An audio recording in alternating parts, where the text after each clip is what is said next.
தினம் ஒரு திருக்குறள். அதிகாரம் 7, மக்கட்பேறு. குறள் 61. பெருமவற்றுள் யாமறிவது இல்லை அறிவறிந்த மக்கட்பேறு அல்ல பிற. குறள் விளக்கம். ஒரு மனிதன் தன் வாழ்நாளில் பெறக்கூடிய எண்ணற்ற பேறுகளுள், அதாவது எண்ணற்ற செல்வங்களுள், அறிய வேண்டியவைகளை அறிந்து நற்பண்புகளுடன் விளங்கும் பிள்ளைகளை பெறுவதை தவிர வேறு சிறந்த பேற்றினை யாம் அறிந்ததில்லை என்கிறார் வள்ளுவர்.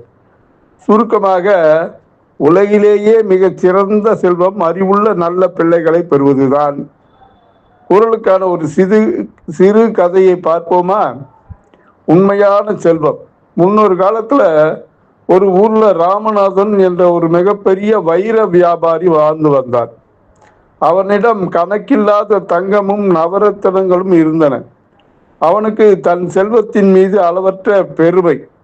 அதே ஊரில் ராகவன் என்ற ஏழை நெசவாளி ஒருவன் இருந்தான். அவனுக்கு போதிய வருமானம் இல்லை என்றாலும் அவனது இரு பிள்ளைகளும் ஒழுக்கமாகவும் நல்ல பண்புகளுடன் வளர்த்து வந்தான். அவர்கள் கல்வியில் சிறந்து விளங்கியதோடு ஊரில் நல்ல பேரும் அவர்களுக்கு இருந்தது. ஊரில் உள்ள பெரியவர்களிடம் மரியாதையுடனும் அன்புடனும் நடந்து கொண்டனர் அவர்கள். ஒரு நாள் ராமநாதன் தன் செல்வ செருக்கை காட்ட நினைத்து ராகவனை தன் வீட்டிற்கு அழைத்தார். தன் வீட்டு பட்டகங்களை திறந்து காட்டி, ராகவா, உலகிலேயே விலை மதிப்பற்ற வைரங்களும் தங்கமும் என்னிடம் மட்டும்தான் இருக்கிறது. என்னை விட பாக்கியசாலி இந்த ஊரில் யாரும் இல்லை. உன்னிடம் இப்படி ஏதாவது ஒரு செல்வம் இருக்கிறதா என்று கிண்டலாக கேட்டான் ராமநாதன். அப்போது ராகவன் புன்னகையுடன், ஐயா, நாளை காலை எங்கள் வீட்டிற்கு வாருங்கள், என் செல்வங்களை உங்களுக்கு காட்டுகிறேன் என்றான். மறுநாள் காலை ராமநாதன் ராகவனின் வீட்டிற்கு சென்றார்.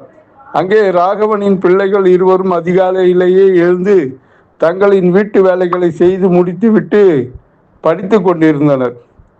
ராமநாதன் உள்ளே நுழைந்ததும் அந்த பிள்ளைகள் இருவரும் ஓடி வந்து அவரை இன்முகத்தோடு வரவேற்று அமரச் செய்து குடிக்க நீர் கொடுத்தனர்.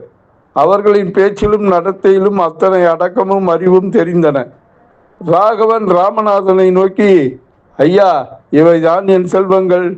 உங்கள் வைரம் காணாமல் போகலாம், தங்கம் திருடு போகலாம், ஆனால் என் பிள்ளைகளின் அறிவும் நற்பண்பும் அவர்களை விட்டு என்றும் போகாது. என்னை விட பெரும் செல்வந்தர் யாராவது இருக்க முடியுமா என்று பணிவோடு கேட்டான் ராகவன். ராமநாதனுக்கு அப்போதுதான் தன்னுடைய தவறு புரிந்தது. எவ்வளவு பணம் இருந்தாலும் அறிவுள்ள பிள்ளைகள் பெறுவதே ஒரு மனிதனுக்கு கிடைக்கும் ஆக சிறந்த செல்வம் என்பதை உணர்ந்து தலை குனிந்தான்.